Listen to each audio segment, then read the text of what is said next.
guys, it's Nicole, and I'm going to talk a little bit about New Year's resolutions today because that's something that's on everybody's mind going into this new year is, okay, do I need a new year, new me, or am I not going to set resolutions because they always fail, or what am I going to do? So that's what we're going to talk a little bit about today.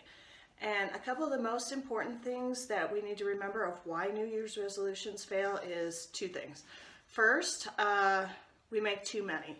So the most you want to make is about 3, because if you make more than 3, it's going to be too hard to focus on all of those. So make sure you make a small number of resolutions, and if you make them across different domains of your life, it's easier too. So if you're focusing all on health and fitness, that might be a little hard. So if you're thinking, okay, I'm going to eliminate sugar, I'm going to exercise every day, and I'm going to take a multivitamin, that might be a little hard to have them all focused in that one spot. So maybe just set a goal of, I want to be healthier. I mean, that's kind of vague, but so something for your health, something for your finances, something for your work, something for your kids. I don't know. So if you pick like a couple of those categories and set different goals across different categories, it's easier to meet them than if you're setting all your goals just in one category. And the second reason New Year's resolutions tend to fail is because they're too hard. So what we want to do is we want to break them down into, you can have a big overarching goal for the year, that's wonderful, and say, okay, this year I'm going to be the health and fitness queen, I'm going to be ripped, I'm going to have 6-pack abs. Dream big, but set your goals small to start off with. So there's this meme going around of the flossing one tooth. So what basically it breaks down to is if you go into week 1 of the new year and say, okay, I'm going to make my goal to floss my teeth. Then week 1, you're just going to go, you're going to brush your teeth like you always do, and you're going to say, okay, now I'm going to floss right after I brush, and then you're going to floss one tooth. You're going to be like, happy, happy, yay, because when you celebrate your goals, it completes this chemical reaction in your brain that makes you, it's like a reward center of your brain. It makes you happier, and then it makes you want to do that habit more. So about every 2-ish weeks, you want to up it and make it a little harder, because it takes about 15 days for a new habit to stick. So you floss your one tooth for your 2 weeks, then I mean, you could even go up to, okay, I'm going to floss all my teeth after 2 weeks because it's not really that hard. But if you had a harder goal, you could just incrementally step it up. Like if you wanted to be able to do 100 sit-ups by the end of the year, start with doing 1 sit-up. Not very hard. Go, okay, I brushed my teeth, I flossed my one tooth, I did my 1 sit-up, I'm good. And then next week, do 5 sit-ups. The week after that, do 10 sit-ups.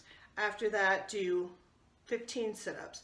And just step it up a little bit at a time. That way you're not saying, okay, day 1, I'm going to do 100 sit-ups, because probably you can't. And if you make your goal too hard and you fail, you're not going to want to do it again. So if you make those little easy incremental goals in the middle, it's much easier to complete them than if you made your hard goal of you're going to start at day 1. So that's the second reason New Year's resolutions fail. And if you want to go about goal setting in a very intentional way, one way to do that is called setting SMART goals. And SMART is an acronym, but it's easy to remember because you want your goals to be smart. You don't want to have stupid goals, right? So S stands for specific. So specific is like, say, not just I want to be healthier, but I want to do 100 sit-ups. And then number 2 is measurable. 100 sit-ups is measurable too, because you can count them, right?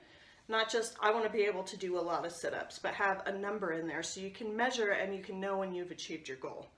And also you want it to be achievable. So don't say I'm going to do 700 sit-ups, because I don't know if anybody can do 700 sit-ups. Maybe they can. I mean, maybe like Arnold Schwarzenegger, but I don't think I can do 700 sit-ups. So don't make your goal too hard. That goes back to our number 2 of why goals fail. They're too hard. So don't make your goals too hard. Make them achievable, and then you can do it. And you want them to be relevant. You want them to apply to something you actually want. I mean, I can make a goal of I want to get a master's degree in physics, but does that, I mean, yes, that would be cool, I guess, but does that have anything to do with things I actually want? You want them to be relevant to your life.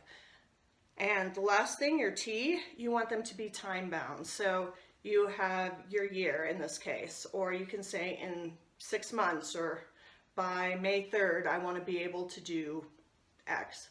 So I want to be able to do 100 sit-ups by the end of the year. That's specific, it's measurable, it's achievable, it's relevant because I want to be healthier, right? And it's time bound. So that's how you go about setting your goals. So if you write a list of, I don't know, everything you want to accomplish for the year, and say, so I want to be healthier, I want to save money, and I want to get a new job, then you would break those out in your little steps and say, okay, I'm going to make these a goal for every month or every week.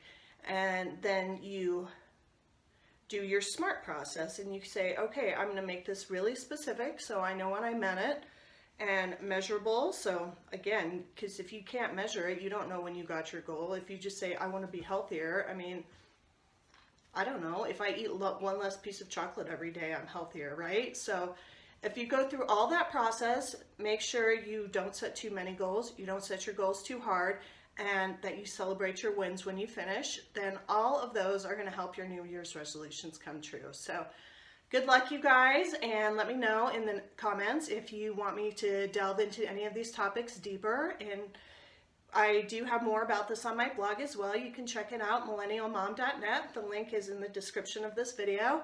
And see you guys next time. Have a great new year.